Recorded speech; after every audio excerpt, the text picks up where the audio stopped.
Government contractors prohibited from contributing funds to candidates, sabi po ng COMELEC. So paano yan, Senate President Chis Escudero?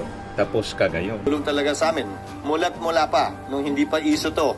At tubong sorsogon talaga siya. SP, sorry. Pero nakakuha siya ng kontrata nung senador na po kayo at ulitin ko lang, at may any help ba siyang nakuha? Yung mas malaking nakuha niya ay nung wala ako dito. Instrumentalities with goods or services or to perform construction or other works. Dyan sa Senado po, palitan na ninyo si Chis Escudero kasi nagkala. O kung sino man yung merong kontrata sa pamahalaan, lalo na po kung ito ay public work. Anong election offense po ito na may 1 hanggang 6 na taon na pagkakakulong at maaari pong maging dahilan ng pagkakakansela po ng mga lisensya o permit ng atin po mga kumpanya na ito. Nagpapagang mga balita at pagtalakay sa mga isyu na lipungan. Bulsa! Opinyon, banat at paglalantad sa katotohanan. Bulsa! What you see is what you get. You decide. Hello po mga kababayan, si Dante Maravillas, Bicolano vlogger, broadcast journalist from Albay. O nagsalita na po yung COMELEC na yung mga government contractors daw bawal na magbigay ng pondo, campaign fund sa mga kandidato. Government contractors prohibited from contributing funds to candidates, sabi po ng COMELEC. So paano yan, Senate President Chis Escudero? Tapos ka ngayon, pinahamak mo yung sarili mo. Pumiyo ka kasi, karma. So ano pa, iniintay ng mga senador? Magsasagawa din kayo ng investigasyon muna? Hindi na kailangan magsagawa pa ng investigation kasi inamin na ni Chis Escudero. Yan pakinggan natin muli yung press ko ni Chis Escudero. Gaya ng sinabi ko, hindi, wala at niwala sa artikulo yon. Yan na naman yung innuendo at insinuation na palaging dinidikit at sinasabi porkit nag-contribute o nagbigay. Matagal ko ng kaibigan at kakilala, siya at tumutulong talaga sa amin. Mula pa, nung hindi pa iso to. At tubong sorsogon talaga siya. SP, sorry. Pero nakakuha siya ng kontrata nung senador na po kayo at ulitin ko lang, at may any help ba siyang yung nakuha? Yung mas malaking nakuha niya ay nung wala ako dito. So, wala ako dito nun. Bibigyan namin yung figure sa inyo.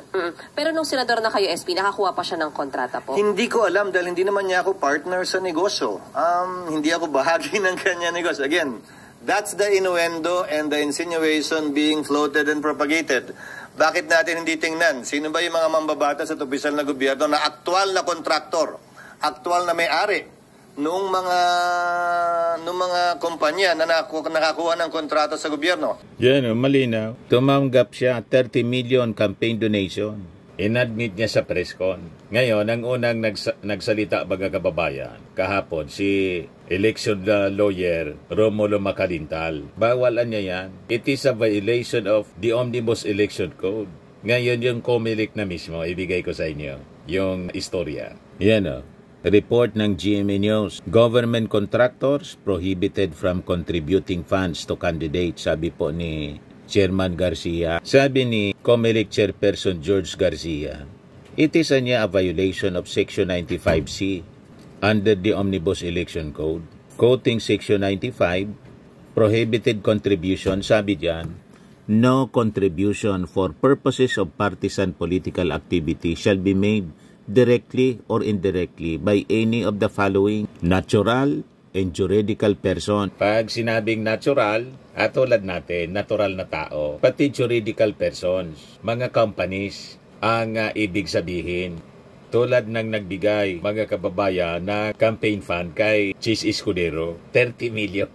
Tapos, ang nagbigay ng ebidensya si Chis, pari-parehas po sila ng mga Duterte. Pinapahamak yung sarili. Self-destruction ng ginagawa, mga kababayan. Sa kakadepensa niya, ayun, nahuli sa bibig. Inamin sa presko. Hintayin natin kung ano magiging depensa ni Chis Escudero rito. Yan natural and juridical persons who hold contracts or subcontracts to supply the government or any of its divisions, subdivisions, or instrumentalities with goods or services or to perform construction or other works. Dyan sa Senado po, palitan na ninyo si si Chis Escudero kasi nagkalat na po. At siguro kailangang i-ethics committee ninyo. Imbestigahan ng ethics committee. Pagkatapos siyempre, importante may mag-file ng asunto. Pwedeng makulong si Chis Escudero rito, mga kababayan. Sabi ni Chairman Garcia, sila ay bawal mag-contribute sa isang kandidato. Yun pong mga contractors ng pamalaan at kahit na anong political subdivision o kung sino man yung may kontrata sa pamalaan, lalo na po kung ito ay public works. Swak na swak po ang ginawa ni Chis Escudero. Violation po ng Omnibus Election Code. Election offense po ito at may 1 hanggang 6 na taon na pagkakulong at maaari rin pong maging dahilan ng pagkakansila o ng mga lisensya o permit nitong atin pong mga kumpanya na to. Damay pati yung kontraktor si Lubiano, Lawrence Lubiano, may-ari ng Centerways Construction and Development Incorporated na nakabase po sa Sorsogon at napangalanan ng ating Pangulong Bongbong Marcos na isa sa 15 na mga kumokorner na mga contractors sa flood control projects dito po sa ating bansa. You see, ito yung alam pa lang natin na tinanggap ni Chis Escudero na campaign fund. Baka may iba pa. Kasi sabi ni Chis Escudero doon sa interview, matagal na niya kami magkaibigan. Ayun, pinahamak ni Chis Escudero yung kanyang sarili. You see, talagang ang isda nauli sa bibig, mga kababayan. Sa kakaponsyo Pilato niya, nadulas siya, mga kababayan. At nasabi, tumanggap niya ako, inaamin ko, tumanggap ako ng 30 million campaign fund. Di man ako tumulong para magkakontrata siya. Maniwala. May kontraktor, may negosyante po, napapayag, lalabas ng pera. Pagkatapos walang ROI. Tell that to the Marines, Chis Escudero. You see? So sabi dito, as about the punishment for elected officials, Garcia refused to answer as some people may question and file a complaint before the commission due to these developments. Hindi ko po muna sasagutin dahil alam na alam ko maaring may mag-question at mag-file ngayon sa COMELEC dahil sa mga development na ito. On Tuesday, Senate President Francis Chis Escudero admitted that Lawrence Lubiano, President of Centerways Construction and Development Incorporated, was his campaign contributor in the 2022 elections. But Escudero denied involvement in any flood control projects in his home province of Sorsogon and other parts of the country. For the record, wala akong kinalaman sa pag-identify, paggawa ng program of work, pagbid, pag-award, pagbayad, pag-inspeksyon ng anumang proyekto sa pamalaan, sa Sorsogon man o sa labas ng lalawigan, sabi ni Chis Escudero.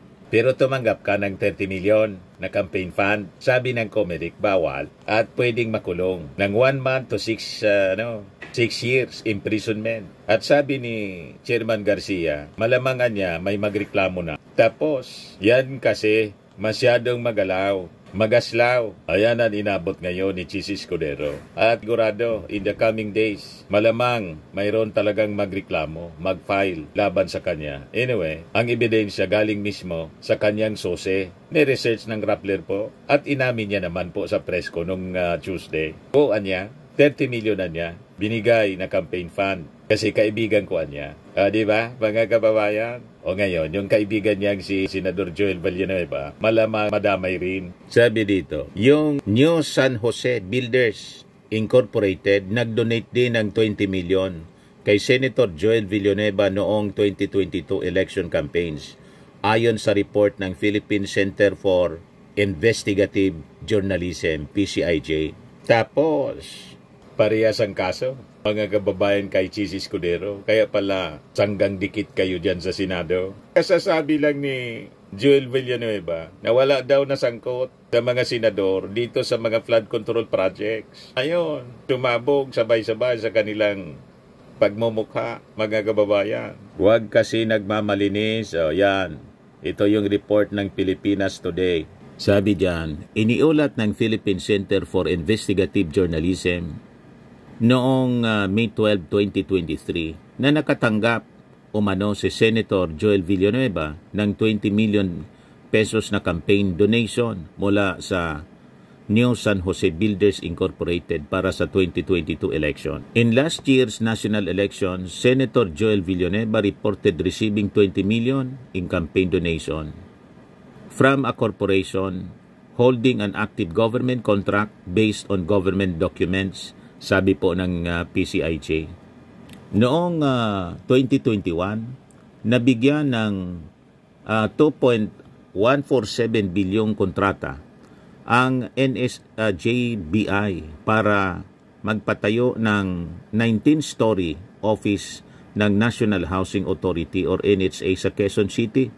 At sa sumunod na taon, nagbigay umano ito ng 20 million pesos para kay Villanueva ng kumandidato ang senador noong 2022 elections ayon sa ulat ng PCIJ. Nakasaad din sa ulat ng PCIJ ng naturang donasyon ay itinuturing na single biggest corporate donation to a senatorial candidate ayon sa statements of contributions and expenditures or SOSE na isinimuti ni Villanueva sa Commission on Elections. Parehas na kaso po. Mas malaki kay Cheese, 30 million. Ayan yung reported, yung declared po. Yung mga hindi, wag kasi nagmamalinis. 20 million kay Joel Villanueva. Pa-Bible ka pa. Pinahiya mo ng ating Panginoong Jesucristo. Pastor yung tatay mo. Pagkatapos ganyan palang gawain ninyo. GIL po, Jesus is Lord. Member itong si Villanueva. Kasi yung tatay niya, siya yung founder ng GIL. NSGIB, BIS contract with NHA is effective from 2021 to 2025 according to PhilJEP's data. So when the company donated to Villanueva's campaign purse last year, the contract was in effect, sabi po pa sa report ng PCIJ. Samantala, sinabi ni COMELEC Chairman George Garcia na ipinagbabawal sa mga kontratista ng mga government projects ang mamigay ng contributions sa mga kandidato dahil labag umano ito sa Section 95 ng 95C ng Omnibus Election Code. Siya ay bawal mag-contribute sa isang kandidato, yon pong mga contractors ng pamahalaan at kahit na anong political subdivision, kung sino man yung may kontrata sa pamahalaan, lalo na po kung ito ay public works. Election offense po ito na may 1 hanggang 6 na taon na pagkakakulong, paliwanag ni Garcia sa panayam ng unang balita. Kani-kanina lang, sinabi po ni Chairman Garcia. Ayan po yung sabi ni Chairman Garcia sa interview ni Igan. Pakinggan natin. Yan po ay nakalagay sa Section 95 letter C ng Omnibus Election Code. Mas maganda pong sabihin na sila ay bawal mag-contribute sa isang yung pong mga contractor at kahit na anong political subdivision o kung sino man yung merong kontrata sa pamahalaan, lalo na po kung ito ay public work. Anong election offense po ito na may 1 hanggang 6 na taon na pagkakakulong at maaari pong maging dahilan ng pagkakakansela po ng mga lisensya o permit ng ating pong mga kumpanya na ito. Paano po yung na-elect na opisyal? Hindi ko po muna sasagutin, Igan, dahil alam ko, maaari may mag-question at mag-file ngayon sa COMELEC dahil sa mga development na ito. Okay, maraming salamat. Tapos, si Cheese Escudero, saka si Joel Villanueva, mga kababayan. Ano kayo ngayon? Ano ang depensa? Karma. Yan kasi, masyado kayong nagmamagaling at nagmamalinis. Ito ngayon ang inabot ninyo. Nagsipagsabog sa inyong pagmumukha yung mga tago-tago ninyo na baho. Ito naman po, Firmax Firming and Lifting Cream. Pinapahid po sa mga pulses in affected area. Mainam po sa paninigas ng mga kaso-kasuan. Ito naman po, Automax Radiant Serum. Sa mukha naman yung application. Anti-aging po siya. You will look 10 years younger than your age. Sa mga cancer patients naman po, baka lang gusto ninyo itong itry. Neng sa Red Mix Fruit Drink.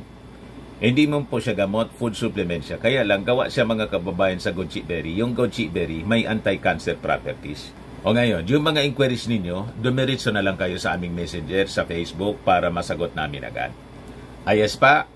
Ayos na ayos niya, Mr. Maravilla. But anyway, ito po pala yung aming bagong product na binibenta online. I am worldwide amazing pure organic barley powdered drink mix from Australia. Negosyo to ng aking anak na architect entrepreneur Riz Maravillas. Ayan po. Kontakin na lang po ninyo siya, Riz Maravillas on Facebook.